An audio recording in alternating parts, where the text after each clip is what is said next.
Hello guys, good morning. So impetus, right. You know,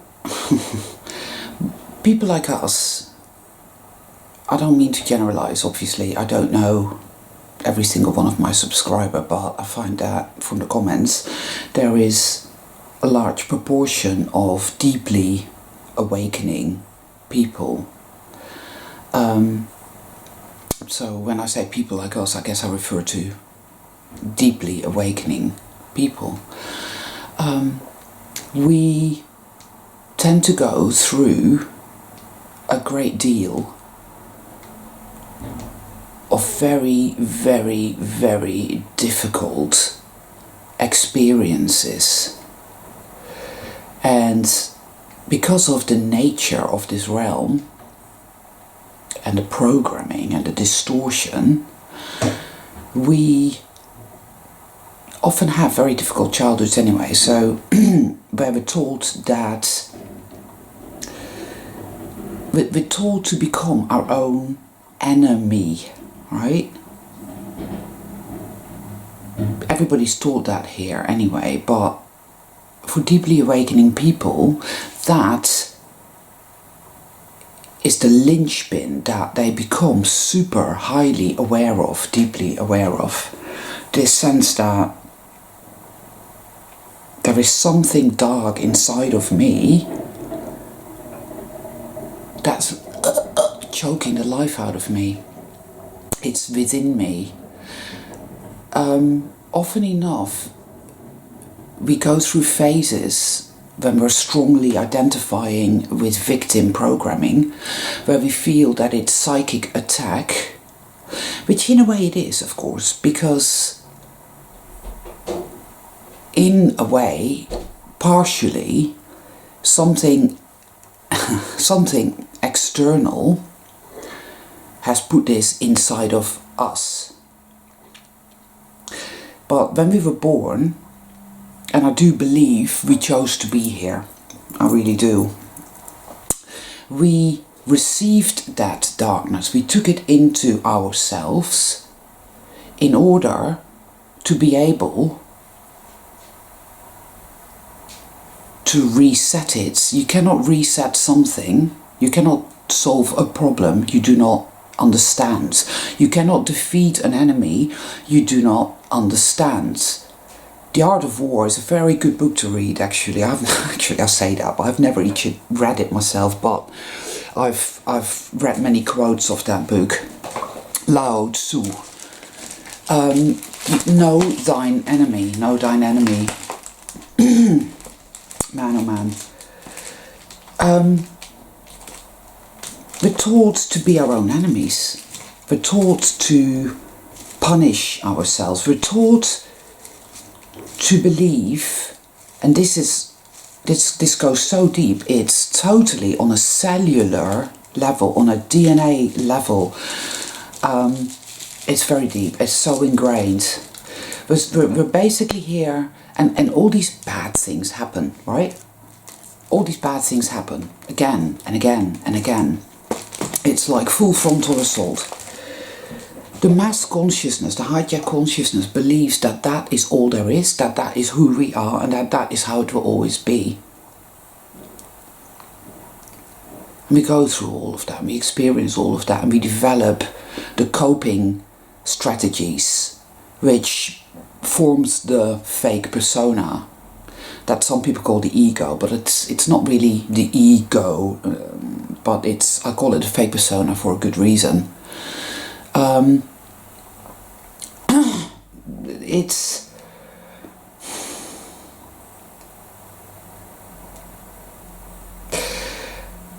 We get trapped in that for quite a long time, and I think there's a reason for that, is so that we get to know the enemy very, very well.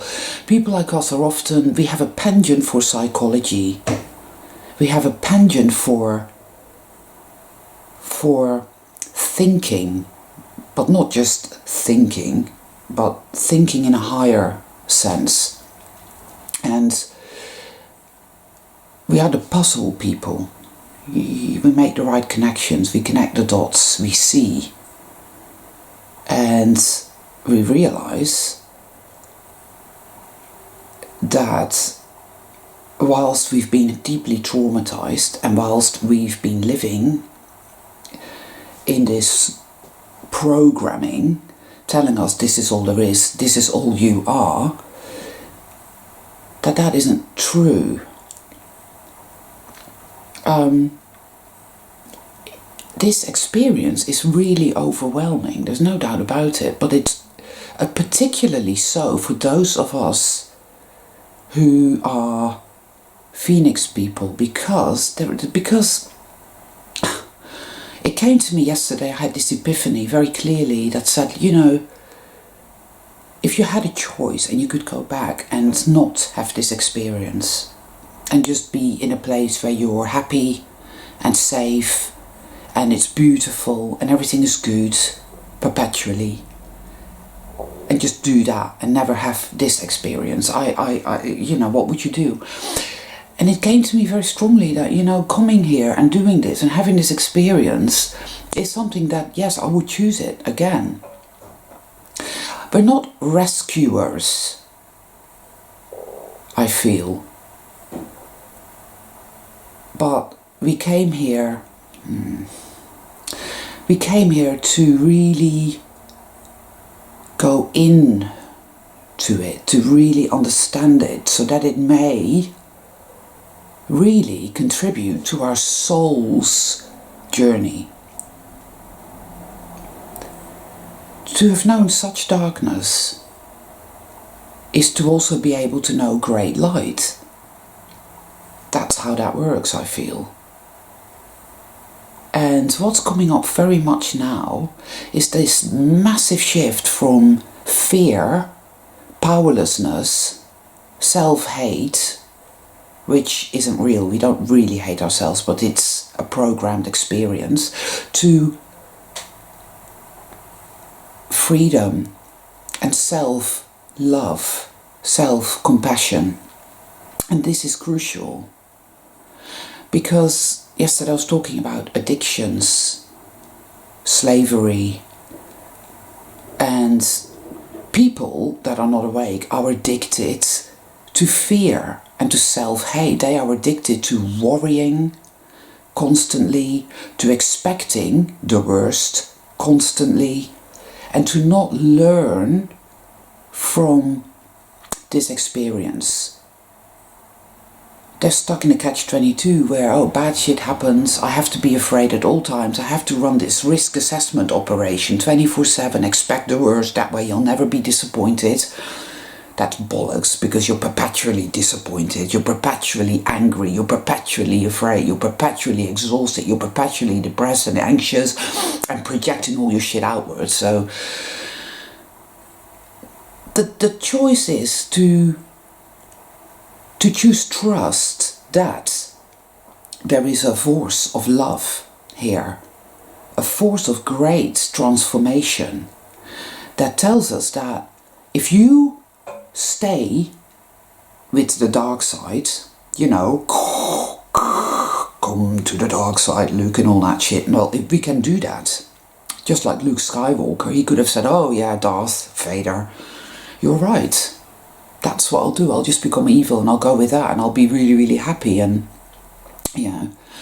But we all know how that turns out. I mean, you know, look at the Emperor, look at Darth Vader, he wasn't exactly in great health, was he? Plus the outfits, man, you know, I wouldn't walk around looking like that. It takes courage to trust that we can manifest, create, bring forth, bring into being magic. And with when I talk about magic, what I mean is true health, true mental health, true well-being, true friends, true prosperity, true abundance, true creativity, true service, true being of the highest level.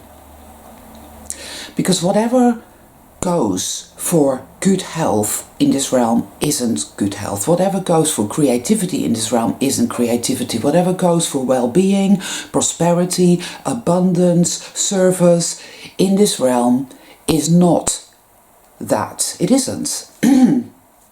It's some sort of really cheap plastic facsimile of it, designed to make people think that, oh, this is where it's at and I'm doing everything, this is it, this is all there is.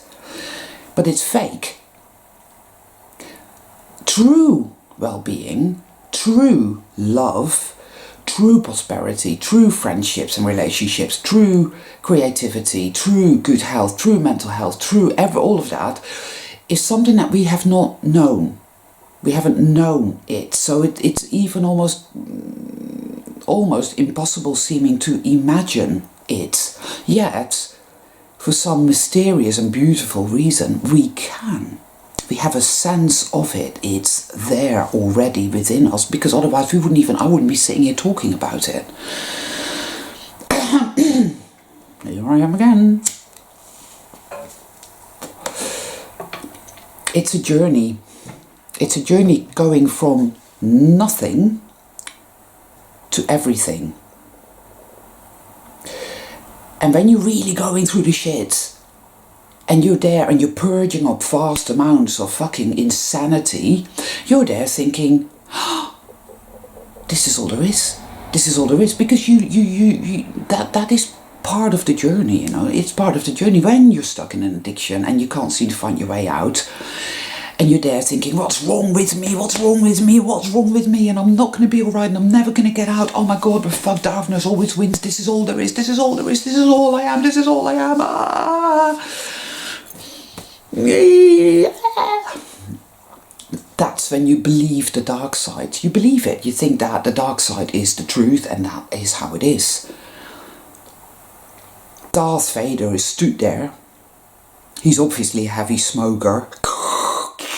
You know, I'll be breathing like that in a couple of months. I'll be like there, I'll be here going, you know, join the dark side. And you think that Darth Vader is speaking the truth and that you must join the dark side because, or in fact that you've already joined the dark side, that you are the dark side and that's all there is. And then, all of a sudden, you'll have an epiphany or an insight that comes to you and says, you know, you have a choice here. But it will require great courage. It will require you to take a leap of faith. To understand that you deserve true well-being. And when I say true well-being, I'm talking about everything pertaining to true well-being. Health, mental health, physical health, financial. Obviously, I'm not a great believer in money as such, but such as it is. True prosperity, true well-being, true creativity and belonging, wholeness, powerful being. That is the Holy Grail. That is the Holy Grail. And the Holy Grail can only be achieved through alchemy.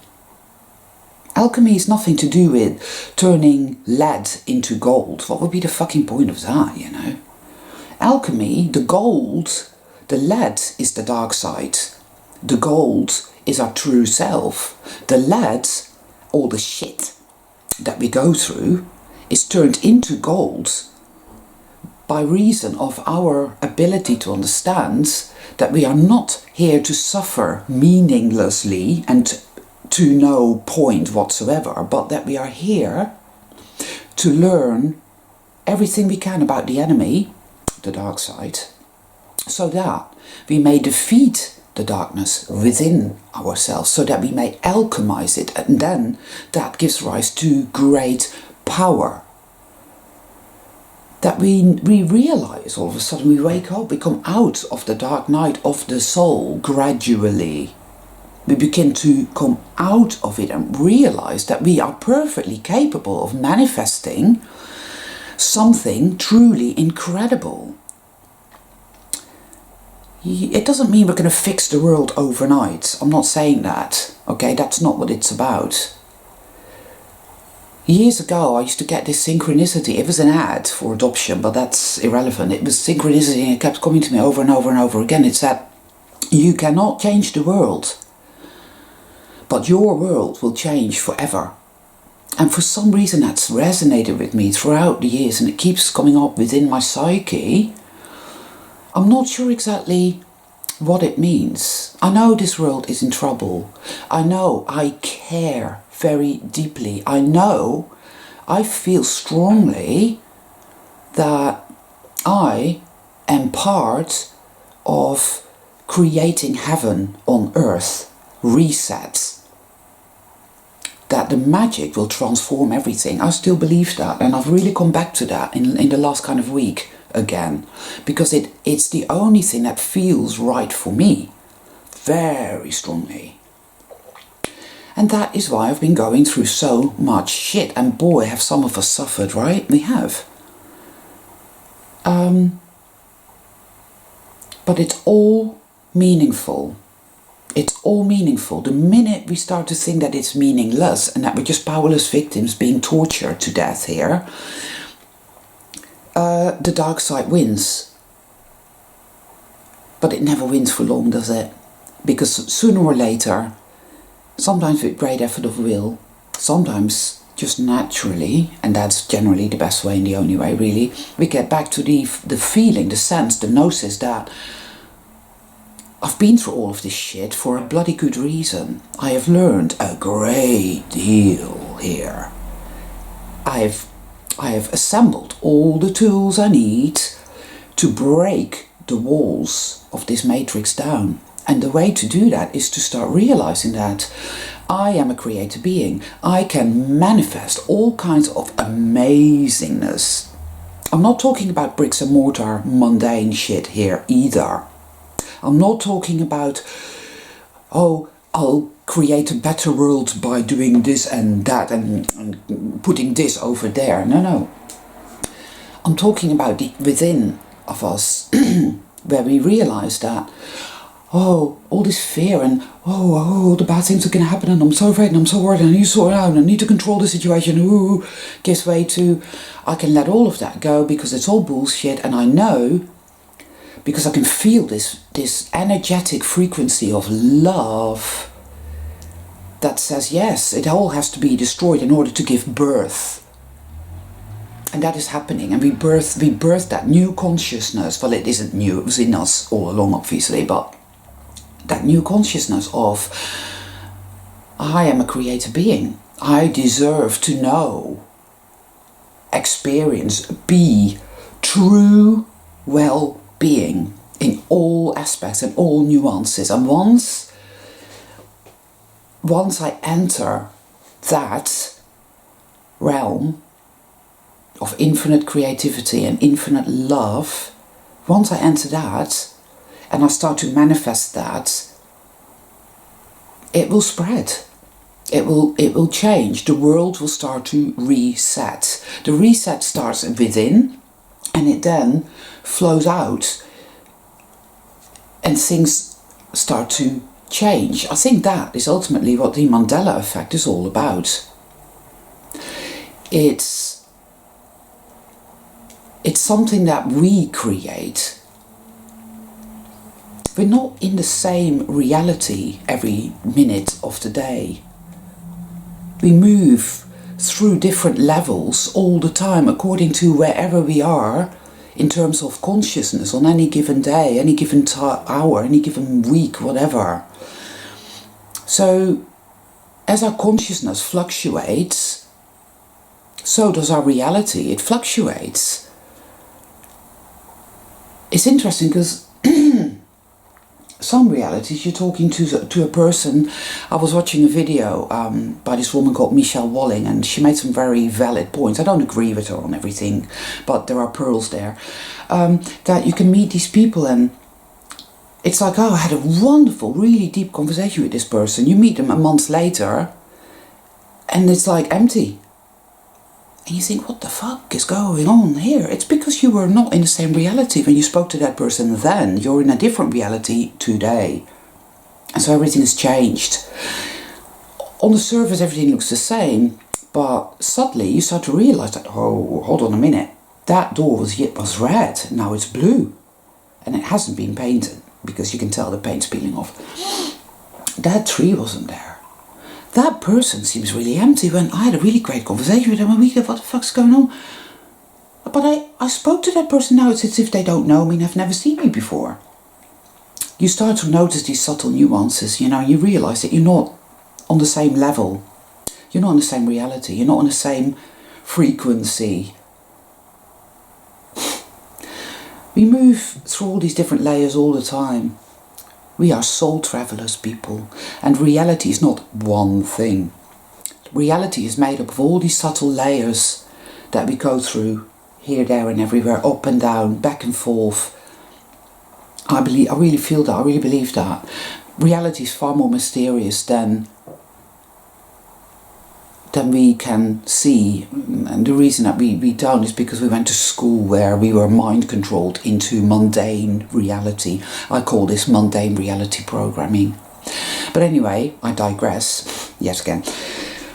The point is that in order for us to learn to receive, and that really is what manifesting is all about. It's about being open to receive. That is it. We've been taught to be closed and shut off from receiving anything good by virtue of us being told that we're worthless, that we're powerless, that we're sinners, that we deserve to be punished, that we're bad. All of that. Addictions reinforce that massively, that sense of powerlessness, that sense of I'm a sinner, I'm bad, I deserve to be punished. You know. There's other ways as well in which, you know, that's much reinforced, but addictions are a big one there. And then, yeah, we awaken and we purge. We go through all these torturous experiences because catalysts happen, as in shit happens, makes you feel like crap. But the reason it makes you feel like crap is because it goes in there and it brings up that which gets in the way of you becoming a clear channel to receive the love frequency that you need to receive, that you need to allow to flow through you so that you feel free, whole, powerful, so that you become the creator being that you are. Rather.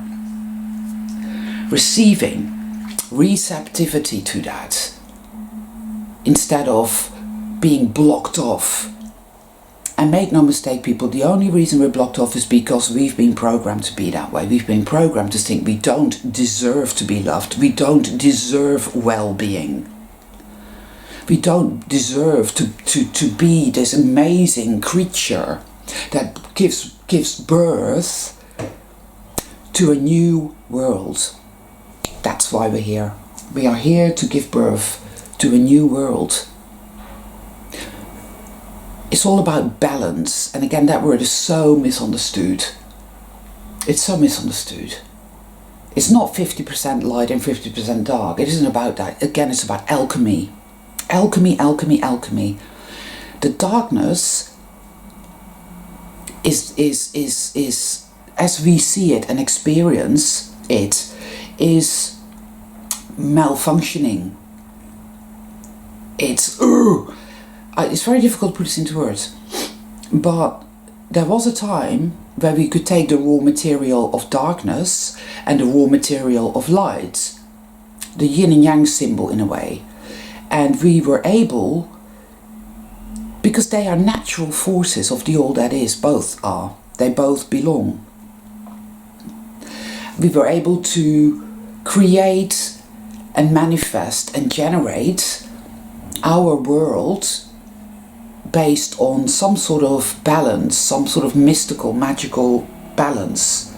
Creation requires both light and dark, but it has been so twisted out of proportion, so contorted, that we now see it as polarities, as in there's good and there's bad, there's light and there's dark, and we must reject all darkness and we must only have the light.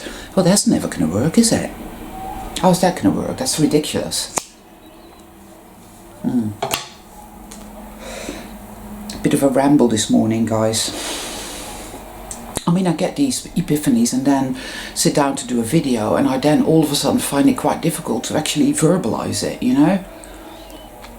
And I hate that really, because I end up maybe really not getting my point across, which sucks, but I do the best I can with that and hope that you guys get it, and I reckon you probably do because you're all very clever people. So I feel that love energy today. I felt it in the night because Mr. over there woke me up very early, ow, for his food, but I was there and I felt it, and it was like, oh, I feel so whole and peaceful, you know. I felt really peaceful. I feel quite peaceful now, even though I could be sitting here saying, Anika, your lungs are feeling all fucking off and your throat feels like a cesspit, and here you are smoking again. But you see, I know, it's telling me, it says, Anika, you're going to beat this bastard. You will, when you're ready.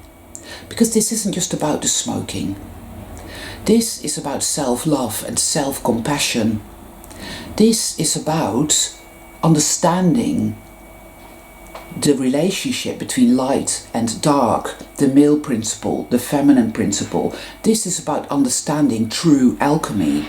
This is all about, again, going through the eye of the needle, going through the gateway. And what is it with these flies? You know, guys, this was so weird, right?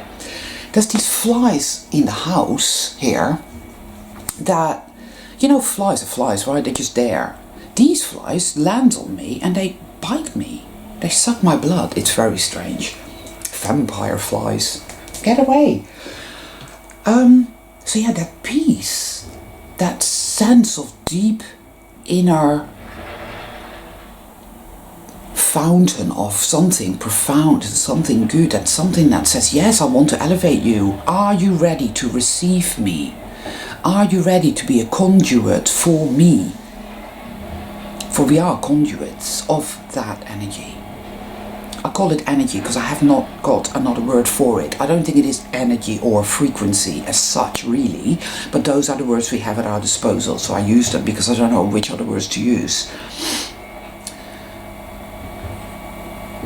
We are the bringers of the new dawn.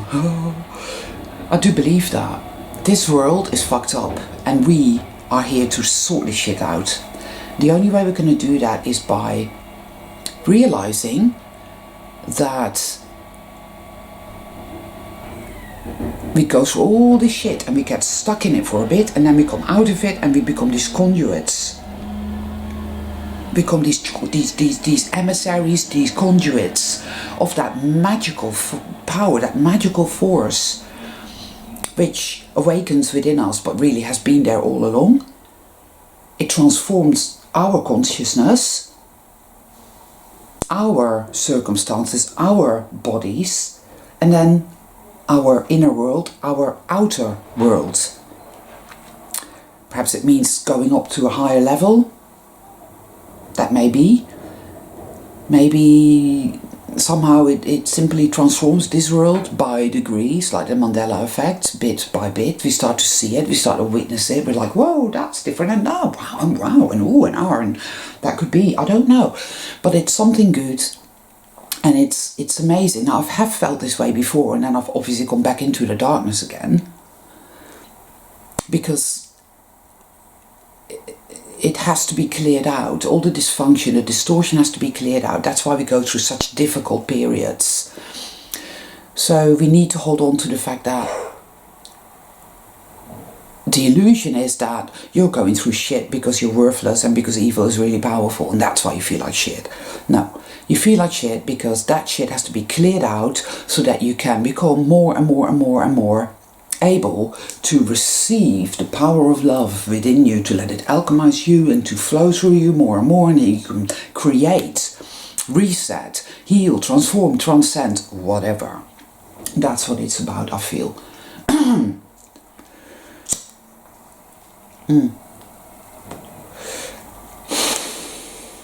I think that's what it's about. It always feels so good. And it feels good in a true, powerful way. It doesn't feel good in a way of the darkness where, oh, there's a temporary respite of worry, trauma, stress, so that's happiness. No, that's not happiness. Or I went to the doctor and he said, your cancer is gone, so I'm in good health. No, that's not good health.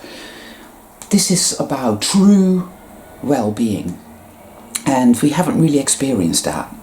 But I believe that is why we're here. We're meant to understand, experience, understand the correlation between light and dark, as in alchemy, as in balance, as in creating, conduits, being generators of the magic of love. To be able to receive that, because we now understand that that is our true nature, that's who we are.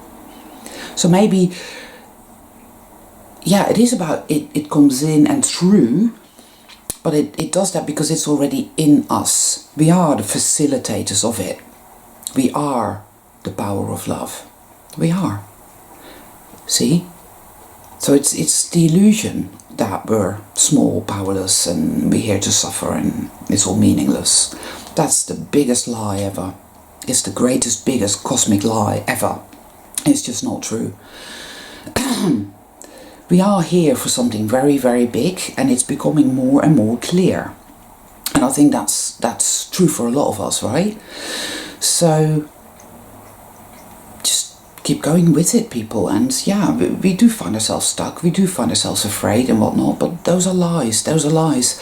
We deserve to know and experience and how to. We are the Holy Grail. We are the Holy Grail. We are the power of love. And if you find yourself in the doldrums, then know that it's meaningful. It isn't just meaningless suffering. So don't give in to that, because really you just believe in the dark side. It's easily done, I know. Know that you are precious, that you are powerful beyond measure, that you are the Holy Grail. We are the Holy Grail, people. We're here to birth a new world, heaven upon earth, something like that. And it's going to be magnificent. I can feel it. I think I'll call it a day there, because otherwise it's just yap, yap, yap, yap, yap, and well, you know. Anyway, so, yeah. Toodaloo.